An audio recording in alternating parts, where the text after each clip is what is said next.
La nueva tendencia del SONOMISMO imperialista. El viejo economismo de los años 1894 a 1902 razonaba así: los populistas están vencidos, el capitalismo ha triunfado en Rusia. En consecuencia, no cabe pensar en revoluciones políticas. Conclusión práctica. Para los obreros la lucha económica y para los liberales la lucha política, o sea, un bandazo hacia la derecha. O bien, en lugar de la revolución política, huelga general para una revolución socialista. Este bandazo hacia la izquierda fue defendido en un folleto, hoy olvidado, de un economista ruso de fines de la década del 90. Ahora nace un nuevo economismo. Ambos bandazos constituyen, de igual manera, la base de su razonamiento. A la derecha, estamos en contra del derecho a la autodeterminación, o sea, contra la liberación de los pueblos oprimidos, la lucha contra las anexiones, aunque eso no ha sido aún completamente pensado o claramente expuesto. A la izquierda, estamos en contra de un programa mínimo, es decir, contra la lucha por reformas y por la democracia, dado que contradice la revolución socialista. Hace más de un año que esa nueva tendencia se puso de manifiesto ante varios camaradas en la conferencia de Berna en la primavera de 1915. En aquel entonces, afortunadamente, solo un camarada, que recibió la desaprobación general, insistió hasta el fin de la conferencia en esas ideas del economismo imperialista, y las formuló por escrito en forma de tesis especiales. Nadie se adhirió a esas tesis. Más tarde, otros dos adhirieron a las tesis contra la autodeterminación de dicho camarada, sin saber que el asunto estaba indisolublemente vinculado a la línea general de las tesis antes mencionadas. Pero la aparición del programa holandés, en febrero de 1916, publicado en el número 3 del Boletín de la Comisión Socialista Internacional, puso de manifiesto inmediatamente ese malentendido, y obligó de nuevo al autor de las tesis originales a replantear su economismo imperialista, esta vez, además, en su totalidad y no simplemente aplicado a un solo punto supuestamente parcial. Es absolutamente necesario prevenir una y otra vez a los camaradas en cuestión, haciéndoles ver que se han metido en un atolladero, que sus ideas nada tienen en común ni con el marxismo ni con la socialdemocracia revolucionaria. No podemos dejar este asunto en la oscuridad por más tiempo. Ello solamente alentaría la confusión ideológica y la encauzaría en la peor dirección de equívocos, conflictos particulares, roces interminables, etc. Por el contrario, nuestro deber es insistir del modo más absoluto y categórico en la obligación de reflexionar profundamente y analizar los problemas que se plantean para ser discutidos. La redacción del socialdemócrata en sus tesis sobre la autodeterminación, publicadas en alemán como una reimpresión del NU con acento agudo M. 2 de Borbote, publicó adrede el asunto en la prensa, en forma impersonal pero muy detallada, destacando en particular el vínculo entre la autodeterminación y el problema general de la lucha por las reformas, por la democracia, lo inadmisible de ignorar el aspecto político, etc. En sus observaciones sobre las tesis de la redacción, el autor de las tesis originales sobre el economismo imperialista se solidariza con el programa holandés, demostrando con ello muy claramente que el problema de la autodeterminación no es de ninguna manera un problema parcial como sostienen los representantes de la nueva tendencia, sino un problema general y fundamental. El programa de los holandeses fue presentado ante los representantes de la izquierda de Zimmerwald el 5 a 8 de febrero de 1916 en la reunión de Berna de la Comisión Socialista Internacional.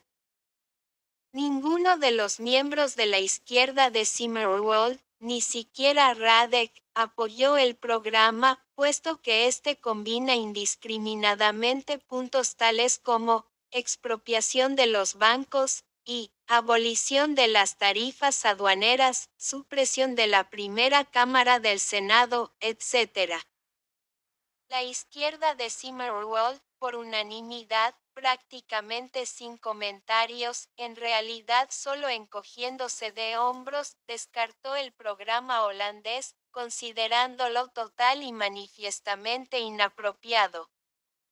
Sin embargo, al autor de las tesis originales, escritas en la primavera de 1915, le gustaba tanto el programa que afirmó: en esencia no es sino eso lo que yo dije, en la primavera de 1915, los holandeses han meditado las cosas, para ellos el aspecto económico es la expropiación de los bancos y la producción en gran escala, empresas, el aspecto político es una república, etc.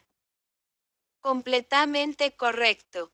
Comillas. Lo cierto, sin embargo, es que los holandeses no meditaron las cosas, sino que presentaron un programa no meditado. Es el triste destino de Rusia que entre nosotros algunos se aferran precisamente a lo no meditado, en la última novedad. El autor de las tesis de 1915 cree que la redacción de Socialdemokrat incurrió en una contradicción al reclamar, ella misma, la expropiación de los bancos, agregando incluso la palabra, inmediatamente, además de, medidas dictatoriales, en el 8 medidas concretas. ¿Y cómo me criticaron en Berna por eso?, exclama indignado el autor de las tesis de 1915, recordando los debates en Berna en la primavera de 1915. Este autor olvida o pierde de vista esta pequeñez. La redacción de Socialdemokrat, en el 8, distingue claramente dos eventualidades. Y, la revolución socialista ha comenzado. En ese caso, dice, expropiación inmediata de los bancos, etc. 2. La revolución socialista no ha comenzado, y en tal caso tendremos que postergar la conversación sobre esas buenas cosas. Puesto que la revolución socialista, en el sentido señalado, evidentemente aún no ha comenzado, el programa de los holandeses es incoherente. Y el autor de las tesis añade su pequeña dosis de profundidad, siempre cae en lo mismo. A su antiguo error.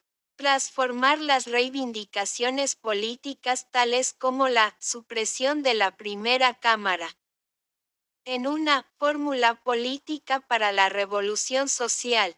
Después de marcar el paso durante todo un año, el autor vuelve a su antiguo error.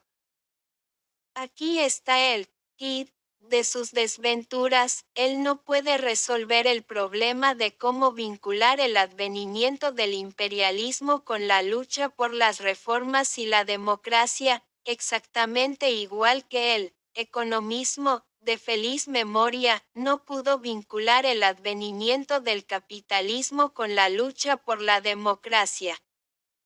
De ahí la total confusión en lo que se refiere a que las reivindicaciones democráticas bajo el imperialismo son inalcanzables. De ahí el desconocimiento de la lucha política ahora, en este momento, inmediatamente y en todo momento, inadmisible para un marxista y permisible solamente para un economista, de Rabotchaya MISL. De ahí el arte de deslizarse persistentemente del reconocimiento del imperialismo a la apología del imperialismo, del mismo modo que los economistas, de feliz memoria, se deslizaban del reconocimiento del capitalismo a la apología del capitalismo. Y así sucesivamente. No hay posibilidad alguna de hacer un análisis minucioso de los errores que el autor de las tesis de 1915 comete en sus observaciones sobre las tesis de la redacción de Social Democrat sobre la autodeterminación, porque cada frase es falsa. Después de todo, no se puede escribir folletos o libros en respuesta a observaciones. Si los iniciadores del economismo imperialista marcan el paso durante todo un año y rechazan obstinadamente preocuparse de lo que debería ser su deber partidario directo, si es que quieren encarar seriamente los problemas políticos, es decir, una exposición meditada y coherente sobre lo que ellos llaman nuestras divergencias. Me veo obligado por lo tanto a limitarme a hacer un breve análisis sobre la manera en que el autor aplica su error fundamental y cómo lo completa. El autor cree que me contradigo. En 1914 en Prosveshcheny escribí que era absurdo buscar la autodeterminación en los programas de los socialistas de Europa Occidental, pero en 1916 declaró que la autodeterminación es particularmente apremiante. Al autor no se le ocurrió, signo de cierre de exclamación, que esos programas fueron redactados en los años 1875, 1880, 1891. Tomemos ahora sus objeciones a las tesis de la redacción de Social Democrat sobre la autodeterminación, punto por punto. 1. Idéntica negativa, economista, de enfocar y plantear los problemas políticos. Dado que el socialismo crea la base económica para la eliminación de la opresión nacional en la esfera política, por consiguiente nuestro autor se niega a formular nuestras tareas políticas en esa esfera. Eso es ridículo. Dado que el proletariado triunfante no niega las guerras contra la burguesía de otros países, por consiguiente el autor se niega a formular nuestras tareas políticas respecto de la opresión nacional. Signo de cierre de exclamación.